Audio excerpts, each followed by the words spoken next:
Hello दोस्तों, स्वागत है आपका हमारे यूट्यूब चैनल सक्सेस विद मोहित में। आई होप आप लोग सब स्वस्थ होंगे, मस्त होंगे और अपने अगले एग्जाम को लेकर खूब जोरों से मेहनत कर रहे होंगे। तो दोस्तों, पिछले वीडियो में हमने बात की थी गंगा नदी के इतिहास के बारे में, पंचपर्यायों को जानने का प्रयास किया था। जो आज हमारी दूसरी वीडियो है गंगा नदी तंत्र में, उसमें हम बात करेंगे गंगा नदी की कुछ प्रमुख सहायक नदियों के बारे में। ठीक है, इससे पहले हम बात करेंगे कि गंगा नदी आपका भारत के किन राज्यों से होकर गुजरती है और गंगा नदी की लंबाई के बारे में बात करेंगे। पिछले वीडियो में भी हमने थोड़ा बहुत जाना था। भारत के मैप के माध्यम से हम जानने का प्रयास करेंगे कि भारत में गंगा नदी किन किन राज्यों से होकर गुजरती है। ठीक है, भारत में जो गंगा नदी है, भारत में गंगा नदी का जो उद्गम होता है उत्तराखंड से ये नदी उद्गमित होती है, उत्तर प्रदेश होते हुए बिहार, कुछ बहुत सीमा झारखंड को टच करते हुए पश्चिम बंगाल होते हुए अंत में बांग्लादेश में प्रवेश करके बंगाल की खाड़ी में ये अपना जल विसर्जित कर जाती है। ठीक है, इसकी जो लंबाई की बात करें तो 2525 की लंबाई हो गई, यानी 2525 किलोमीटर इसकी लंबाई है।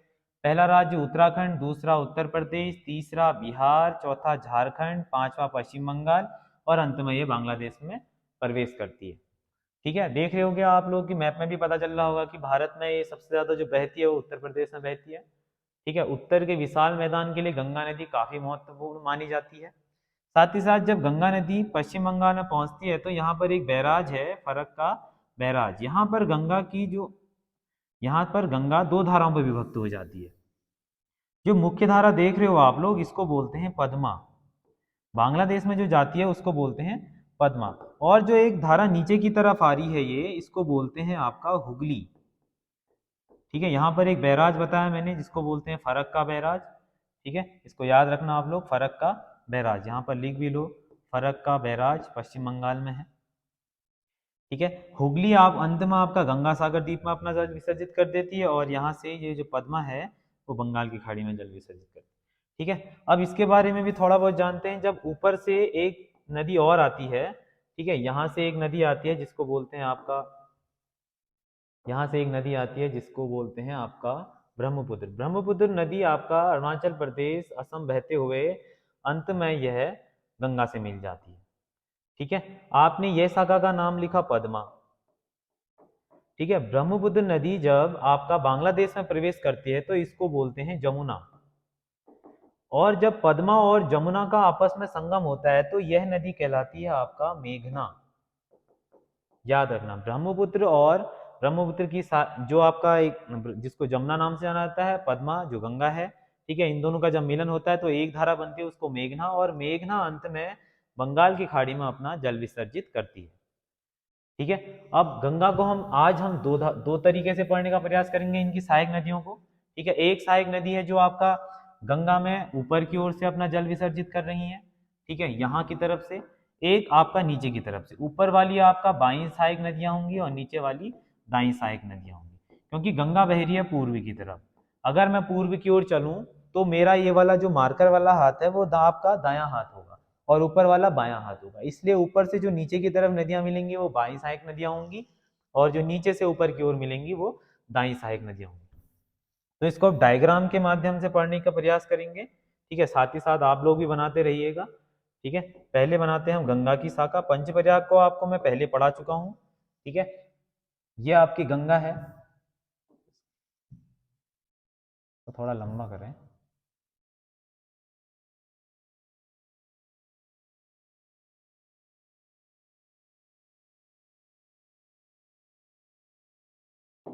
ये गंगा है। गंगा नदी का उद्गम पढ़ा आप लोगों ने। गंगा नदी का जो उद्गम पढ़ा था आप लोगों ने पढ़ा था वो था उत्तर काशी के गौमुख नामक स्थान से। गौमुख, गौमुख इसलिए बोलते हैं जहां से गंगा उद्गमित होती है। ठीक है, उसका जो आकार है वो गाय के मुख की तरह है, इसलिए उसको गौमुख कहा जाता है। ठीक है, गौमुख से यानी ये पड़ता है आपका उत्तर काशी में, उत्तर काशी में पड़ता है। ठीक है, उत्तर काशी के गंगोत्री ग्लेशियर के गौमुख नामक स्थान से गंगा उद्गमित होती है। जो अंत में आप लोगों को बताया कि मैंने गंगा की यहाँ पर दो शाखाएं हैं, ये आपका फरक्का बैराज है। एक शाखा आपका गंगा की नीचे की तरफ आ जाएगी जिसको बोला आपने, यहाँ पर लिख लो हुगली। हुगली, और ये शाखा है आपका पद्मा, इसको याद रखना। ये यहाँ पर पीबी यानी पश्चिम बंगाल। ठीक है, इसकी जो लंबाई की बात करिए ओवरऑल 2525 किलोमीटर गंगा की लंबाई है।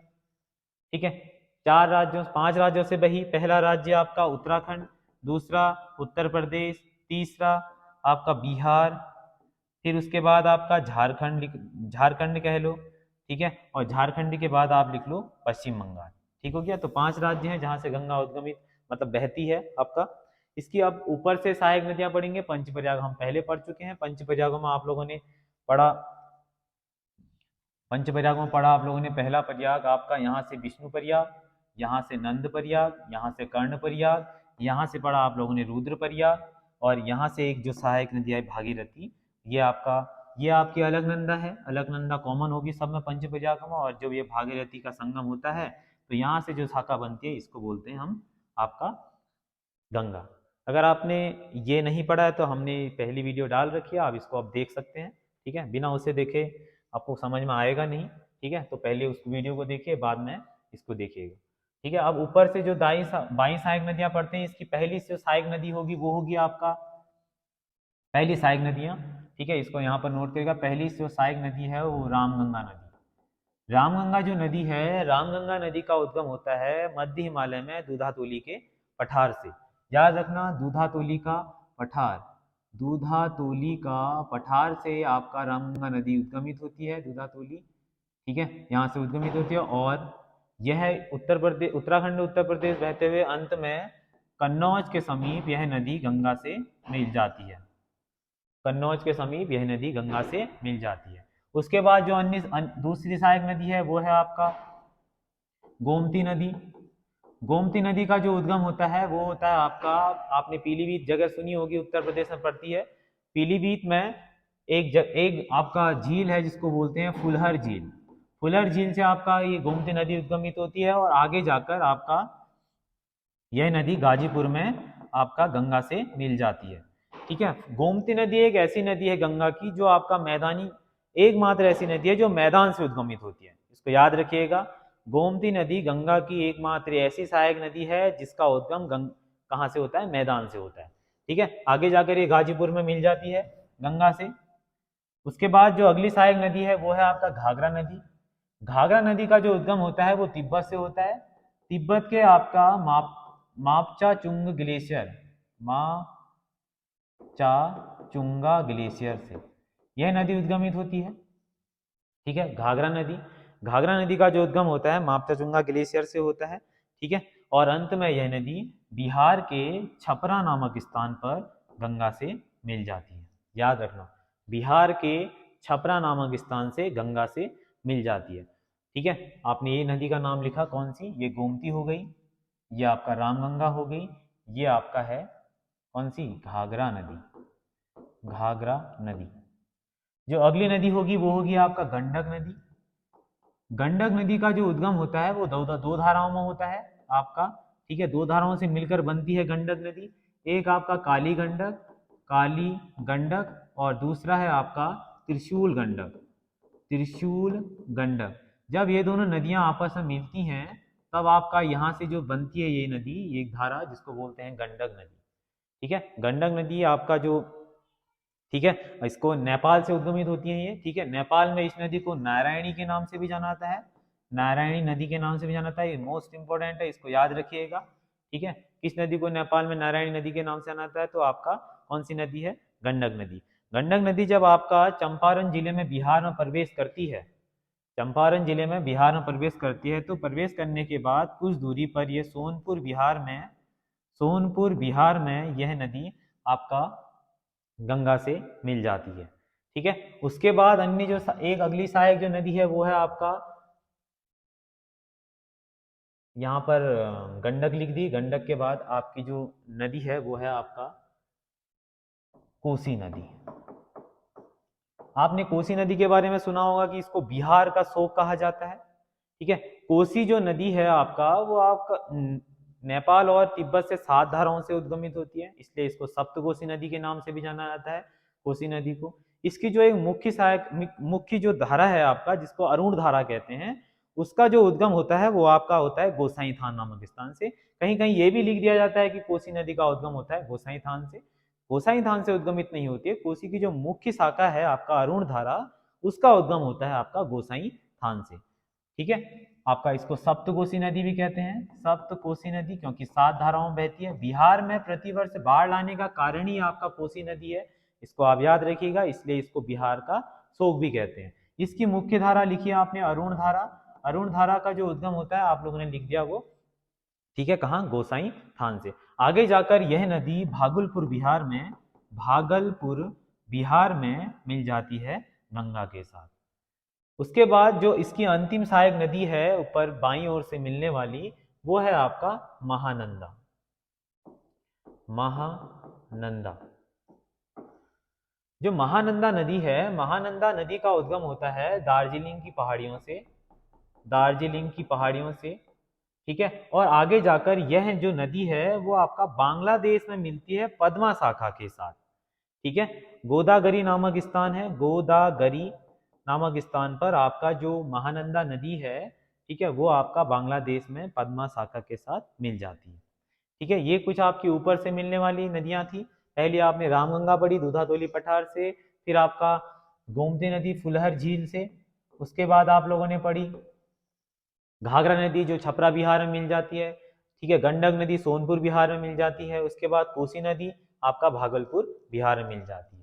ठीक है, अब ये तो रही आपका ऊपर बाईं ओर से मिलने वाली सहायक नदियां। अब बात करेंगे हम दाईं ओर से मिलने वाली सहायक नदियां। ठीक है, तो आप लोगों ने यमुना नदी के बारे में सुना होगा। यमुना नदी गंगा की सबसे बड़ी सहायक नदी है। यमुना नदी गंगा की सबसे बड़ी सहायक होने के साथ साथ भारत की सबसे बड़ी सहायक नदी है। ठीक है, तो यमुना नदी के बारे में पढ़ेंगे, यमुना नदी का उद्गम के बारे में पढ़ते हैं आगे। तो आप लोगों ने पढ़ा कि उत्तरकाशी जिले के गोमुख नामक स्थान से गंगा का उद्गम होती है। ठीक है, और आपका जो ये यमुना नदी है, यमुना नदी का उद्गम भी इसी के समानांतर, ठीक है, उत्तरकाशी से होती है इसका उद्गम भी। उत्तरकाशी में एक ग्लेशियर है यमुनोत्री ग्लेशियर, यमुनोत्री ग्लेशियर के आपका बंदरपूछ नामक स्थान से आपका इस नदी का उद्गम होता है। ठीक है, थोड़ा इसको बड़ा कर लें, यहां से थोड़ा दूर से बना लेते हैं। जो आगे जाकर मिल जाती है कहां पर, प्रयागराज में, किसके साथ, गंगा के साथ। ठीक है, अब यमुना नदी के बारे में पढ़ते हैं। यमुना नदी का जो उद्गम होता है उत्तरकाशी में यमुनोत्री ग्लेशियर के बंदरपूछ नामक स्थान से होता है। बंदरपूछ नामक स्थान से होता है यमुना नदी, सॉरी किसका, आपका यमुना नदी का। इसकी पूरी लंबाई के बारे में बात करें तो 1376 किलोमीटर इसकी लंबाई है। 1376 किलोमीटर आपका यमुना नदी की लंबाई है, जो अंत में आपका प्रयागराज के समीप यमुना से मिल जाती है। प्रयागराज देखा होगा इस बार आप लोगों ने 2024 में महाकुंभ लगा था यहाँ पर। ठीक है, सब लोग स्नान करने गए भी थे महाकुंभ। ठीक है, बहुत सारी भीड़ उमड़ी थी। आगे जाकर आपका, ठीक है, एमपी में लगने वाला है, आप लोगों को पता होगा महाकुंभ। ठीक है, तो 1376 किलोमीटर इसकी लंबाई है। प्रयागराज को पहले इलाहाबाद के नाम से जाना जाता था, अभी वर्तमान में इसका नाम यूपी सरकार ने प्रयागराज कर दिया है। ठीक है, अब इसकी यमुना की कुछ बहुत सहायक नदियों के बारे में बात कर लेते हैं। यमुना की जो सबसे बड़ी सहायक नदी है उसको कहते हैं टॉस नदी।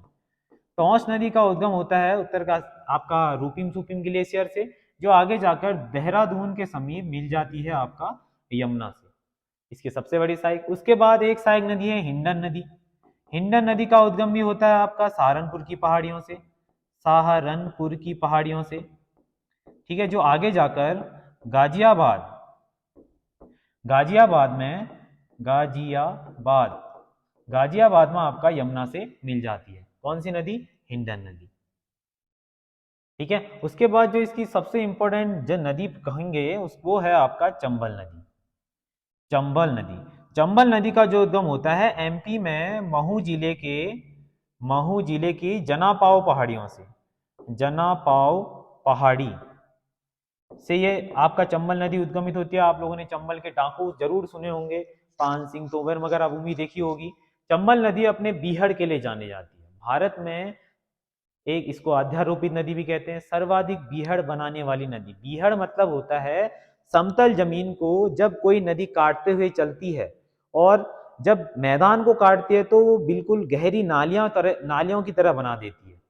ठीक है, यहां से काटा, ठीक है, फिर मोड़ ले लिया, यहां से काटा फिर मोड़ ले लिया। कहने का मतलब है कि गहरी आपकी नालियों की तरह बना देते, इसलिए चंबल के डाकू उस समय इनका प्रयोग, बीहड़ों का प्रयोग भी करते थे छिपने के लिए, पकड़ने बड़े मुश्किल हो जाया करते थे। ठीक है, तो चंबल नदी आपका, इसको अध्यारोपित नदी भी कहा जाता है। साथ साथ यह नदी मगरमच्छों के लिए भी जानी जाती है, इसको याद रखना। ठीक है, चंबल नदी अंत में इटावा के समीप आपका, इटावा के समीप यमुना से मिल जाती है। इसके बाद आपका कुछ बहुत सहायक नदियां, इसको ऐसे ही लिख लें आप लोग, सिंध, बेतवा और केन, याद रखना। आपसे पूछा जाएगा सिंध, बेतवा और केन किसकी सहायक नदियां, तो आप बोलोगे सिंध, बेतवा, केन यमुना की सहायक नदियां, और यमुना है गंगा की सहायक नदी। ठीक है, उसके बाद हम जो बात करेंगे, गंगा की नीचे से एक सहायक नदी जो मिलती है, जिसको बोलते हैं आप सोन नदी। सोन नदी का जो उद्गम होता है वो होता है अमरकंटक के पठार से। अमरकंटक के पठार से सोन नदी का उद्गमित होती है, जो अंत में आपका छपरा नहीं, पटना के समीप यह नदी आपका गंगा से मिल जाती है। कौन सी नदी की बात कर रहे हैं हम, सोन नदी की। ठीक है, सोन नदी आगे जाकर पटना बिहार में गंगा से मिल जाती है। कुछ बहुत इसकी सहायक नदियों के बारे में बात करते हैं। सोन की सहायक एक दो लिख लो, रिहिंद और कोयल, इसकी क्या प्रमुख सहायक नदियां हैं, पूछी भी गई हैं पेपरों में। ठीक है, आप इसको नोट डाउन भी करेंगे। ठीक है, उसके बाद जो अगली सहायक नदी है, जिसको बोलते हैं आप दामोदर, मोस्ट इंपॉर्टेंट नदी दामोदर नदी। दामोदर नदी अपनी खनिजों के लिए भी जानी जाती है। कोयला बहुत ज्यादा होता है इस नदी पर, इसलिए इसको क्या जैविक मरुस्थल भी कहा जाता है, कोयला नदी के नाम से भी जाना जाता है। इस नदी को बंगाल का शोक भी कहा जाता है। ठीक है, अगर आपसे पूछा जाए बंगाल का शोक किसे कहा जाता है, तो दामोदर नदी। दामोदर नदी का जो उद्गमित होती है, ये होती है छोटा नागपुर के पठार से। छोटा नागपुर के पठार से यह नदी उद्गमित होती है, और यह नदी आपका ऐसे बहते हुए पश्चिम बंगाल होते हुए अंत में हुगली से मिल जाती है फुल्टा नामक स्थान पर, इसको याद रखिएगा। ठीक है, दामोदर के बारे में आप लोगों ने डीवीसी पढ़ा होगा, दामोदर वैली कॉरपोरेशन। ठीक है, पहली जल विद्युत परियोजना आपका 1948 में। ठीक है, डीवीसी दामोदर वैली कॉरपोरेशन, इसको याद रखिएगा। ठीक है, और अंत में यह नदी आपका गंगा हुगली से मिल जाती है।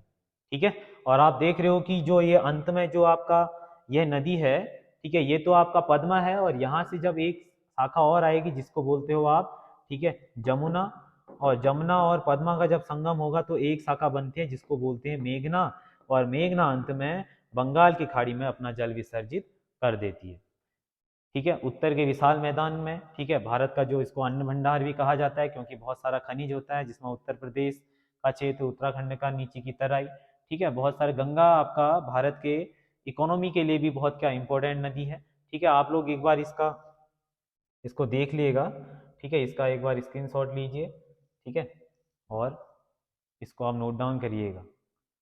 ठीक है, अगर आपको हमारी वीडियो पसंद आए तो हमारे चैनल को सब्सक्राइब जरूर कीजिएगा, हमारी वीडियो को लाइक जरूर कीजिएगा, और हो सके तो हमारी वीडियो को शेयर जरूर कीजिए। ऐसी इंटरेस्टिंग वीडियो के साथ हमारे साथ बने रहेगा। ठीक है, आशा करते हैं कि आपको हमारी वीडियो पसंद आएगी, और आगे भी हम प्रयास करेंगे कि रोज ना वीडियो डाल सकें। ठीक है, और कोई बच्चा हमसे लाइव जुड़ना चाहता है, हमारी लाइव क्लासेस चलती हैं सुबह 8 बजे से लेकर 11:30 बजे तक। हम कंबाइंड हैं, फीस हमने एक ही रख रखी है। ठीक है, एसएससी प्लस उत्तराखंड, आपका रेलवे भी उसमें कंप्लीट हो जाएगा आपका, और साथ साथ अग्निवीर भी हो जाएगा। ठीक है, अगर आप हमारे साथ लाइव जुड़ना चाहते हैं तो हम अपना नंबर डिस्क्रिप्शन में डाल देंगे। ठीक है, आप हमसे कॉन्टैक्ट कर सकते हैं। Thank you.